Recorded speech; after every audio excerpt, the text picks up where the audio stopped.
You're watching Single Process with Joe and Bob. We've created this series of videos to help you navigate the difficult process of divorce. We hope this helps you.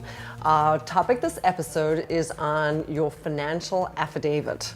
What is a financial Bob, affidavit? can you believe I didn't even draft my own? I had my ex-husband draft it for me because I didn't know where to start. And that can't be a good idea. No, it can't, which is why, I mean, what a relief. Carole's going to explain what it is, what you need to find to put on it, because it is probably the most important document. It drives so much of the divorce, from what I understand. So, anyways, Carole Orland, who is a founding member and partner at Broder & Orland, with law offices in both Greenwich and Westport, Connecticut, has been practicing family and matrimonial law for over almost 40 years, but over 30 years. She's consistently recognized among the top 10 attorneys in family law in Connecticut, among many other distinctions.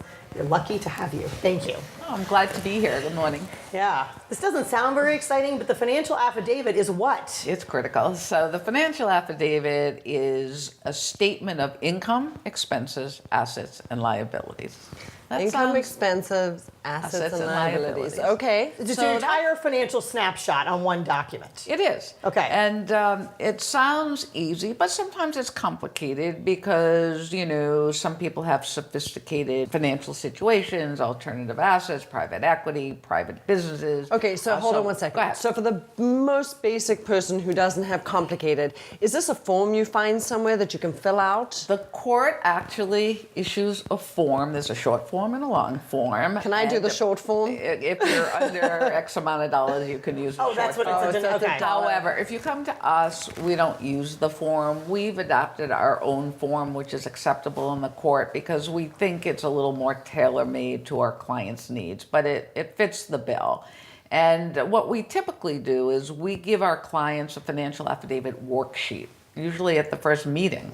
And then they go, oh my God, my eyes are glassing over. But we try to convince them it shouldn't be that difficult.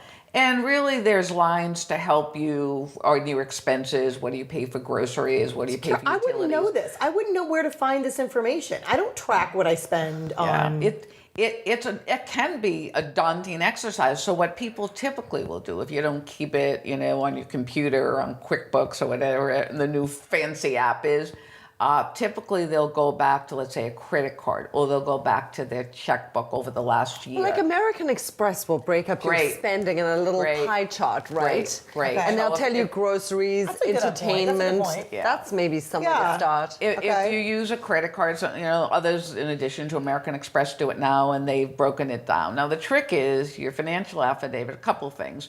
Typically, it has to be exchanged pretty early on in the case. And practically speaking, it's not done so early, or it's not done as early as it really should be. But parties find their comfort level, lawyers find their comfort level, and we exchange them at some point. So we'll have our client fill out that financial affidavit worksheet. We'll take it and we'll put it into the form. But then it's a give and take process. I mean, we need to talk to our client and say, look, this is how we're reflecting this. Is this correct? Did you forget to do this? This doesn't make sense. Let's make sure we footnote certain things out. So for example, if you don't know what your bonus is going to be in any given year, but you had a bonus in the last 3 years, you might put in your base salary in the form and you might footnote it and say, I'm anticipating that I'm getting a discretionary bonus in March of 2017. It may not happen, and I don't know how much it will be. In past years, it's been, and maybe even out of schedule, because you want to be upfront. You want it to be really accurate. It's really important. Sometimes you'll go back to your tax returns, previous year tax returns, to get some information. You'll go back to your bills, if you get bills at home or your bills online, and you really do the best you can. The hardest part is not usually the income for most people. If you're a W-2 employee, let's say, you're going to look at your last pay stub, you're going to be able to get it.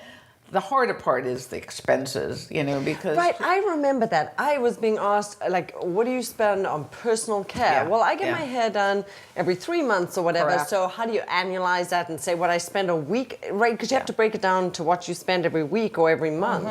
And I just found that hard to do. And does that really impact how much you get? It can, because expenses is something the court will look at, let's say, on the alimony award. They'll want to know what are the needs of the parties. So that's where expenses come into play. And it is hard because, first of all, who of us really keeps those kind of records that accurately? Right. No. Second of all, who really wants to know? I know. Do you really want to like I don't face want the the facts world of what you're spending on Manolo Blahniks or Christian At Louboutin? all. Or Botox? Yeah. No. So then do you update, if you file an affidavit on day one of the divorce process and it takes you a year and a half to get divorced, what happens to the affidavit along the way? So typically it's not on day one, but it's supposed to be pretty early on soon. that you exchange it. Then anytime you have to go into court, let's say it's for a pendente lite order, a temporary order, you're supposed to file or exchange financial affidavits 5 days before that hearing. Okay. Anytime you go in for a hearing, you have to have the financial affidavit if it has anything remotely to do with finances.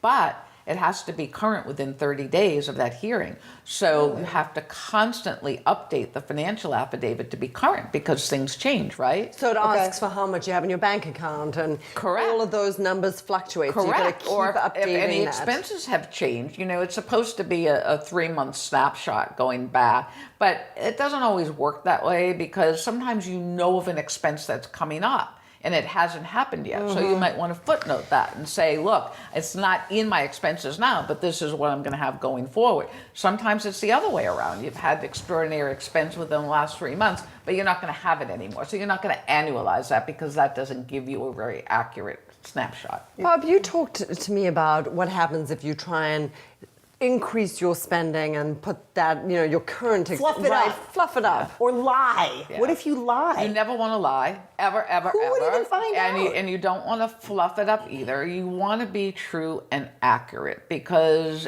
each party is entitled to discovery. It's an open book. The court's going to know what you've been doing, Okay. whether you're being honest or not honest. The minute you're caught in a lie, your credibility is gone for the rest of the case. You just don't want to do that. The other question is, what about people who need to depress their spending That pendente too, lite? yeah. Because there's not enough money to go around because maybe wife has moved out and got an apartment Yep. that's costing more money, so it's more expensive. So smart people will, look back. at their expenses and they're going to condense it and they're going to try to get by on less money because the money's not available.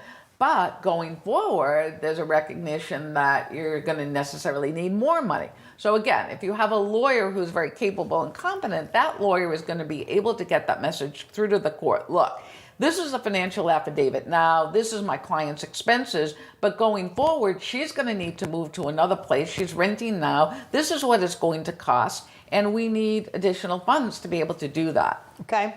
And if you don't know where to begin with this, should you get a certified financial analyst? You don't need to do that at all. You No, don't? you just almost every client we have is very capable of going back and figuring out what his or her expenses are. They just don't want to. They don't it's want so to, boring. and we get it. We try to help in that process as much as possible. But you're expensive. We are expensive. Any attorney's expensive So, in doing that. yeah. So we try to get the client to do it. I'm not saying you can't ask, I suppose a financial assistant to do it, But or you don't an need accountant to. in But some you don't need cases. to. But most people, if they want to, can do it on their own. Okay.